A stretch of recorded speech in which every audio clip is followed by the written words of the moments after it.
Hi ആദിലയാണ്. ഞാനിപ്പോൾ medical ഒക്കെ കഴിഞ്ഞിരിക്കുകയാണ്. നിങ്ങൾ അറിഞ്ഞത് എനിക്കറിയാം. ചെറുതായിട്ടൊന്ന് ഓർമ്മപ്പെടുത്തി. ആയിക്കോട്ടെ, ഇന്ന് നമുക്ക് ഇവിടെ തന്നെ കൂടാ. എല്ലാം അറിഞ്ഞിട്ട് തന്നെ കാര്യം. ഞാൻ ഇൻസ്റ്റയൊക്കെ ഗോത്രൂ ചെയ്യുമ്പോൾ കുറെ പിന്നെ DM ഒക്കെ കണ്ടു. അതുപോലെ തന്നെ ആ പോസ്റ്റും കാര്യങ്ങളും എഡിറ്റ്സ് ഒക്കെ കണ്ട് ഭയങ്കര സന്തോഷത്തിലിരിക്കാൻ കേട്ടോ. ചേച്ചി എപ്പോഴും സന്തോഷമായിട്ടിരിക്കണം, അതാണ് എന്റെയും സന്തോഷം. ആശാന്റെ കഴി വെച്ച് നോക്കുമ്പോ ആശാൻ ഈ ലെവലിലൊന്നും അറിയപ്പെടേണ്ട ആളല്ല, കുറച്ചും കൂടി ലോ ലെവലിൽ അറിയപ്പെടേണ്ട ആളാണ്. അനുമോൾ എന്ന് പറഞ്ഞ ആള് ഡ്രാമയുടെ ആശാത്തിയാണ്. കാരണം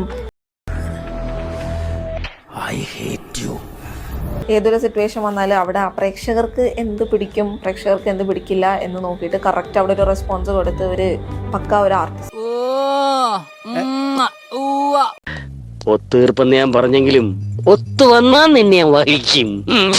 ഈ ആക്സെപ്റ്റൻസും ഈ സ്നേഹവും എന്താ പറയാ, ഈ സപ്പോർട്ടൊന്നും പ്രതീക്ഷിച്ചില്ലായിരുന്നു. ബട്ട് കിട്ടി നിങ്ങളുടെ അടുത്തുനിന്ന്. I M so GLAAD, happy. അതുകൊണ്ട് ഇപ്പൊ എന്താ? അപ്പോ എനിക്കിപ്പോ പറയാനുള്ളത് എന്താന്ന് വെച്ചാല്, ഇനിയിപ്പോ നൂറ ബിഗ് ബോസ് ഹൗസിന്റെ ഉള്ളിലുണ്ട്. ഇപ്പോൾ ഒരു കണ്ടസ്റ്റന്റ് ആണ്. അപ്പൊ അവർക്ക് ഫൈനൽ 5 പോകണമെന്ന് ഭയങ്കര ആഗ്രഹമുണ്ട്. ഇതൊക്കെ ഞങ്ങളോട് പറഞ്ഞ എന്തിനാ? അപ്പൊ എനിക്കും അറിയാം, നിങ്ങൾക്കും ആഗ്രഹമുണ്ട് ഞങ്ങൾ ഒരുമിച്ച് അല്ലെങ്കിൽ ഒരാളെങ്കിലും ഫൈനൽ 5 എത്തണമെന്ന്. 5 പേരെ പോകത്തുള്ളൂ. ഇനി 6 പേര് ഹൗസിൽ ബാക്കിയുണ്ട്. സോ ആരും ടൈം വേസ്റ്റ് ചെയ്യാതെ വേഗം വോട്ട് ചെയ്യാം. വഴിയാൻ വേണ്ട കണ്ട വഴിവിട്ട് എന്ത് പ്രവർത്തി ഞാൻ ചെയ്യും, അത് രഹസ്യമായിട്ടാണെന്ന് മാത്രം. നമുക്കപ്പോ നൂറിനെ ഫൈനൽ 5 1 ഓഫ് ദി 5 മെമ്പേഴ്സ് ആയിട്ട് നമുക്ക് കാണണ്ടേ. ചേട്ടാ, അപമാനിച്ചേ ഞാൻ പോയിക്കോട്ടെ.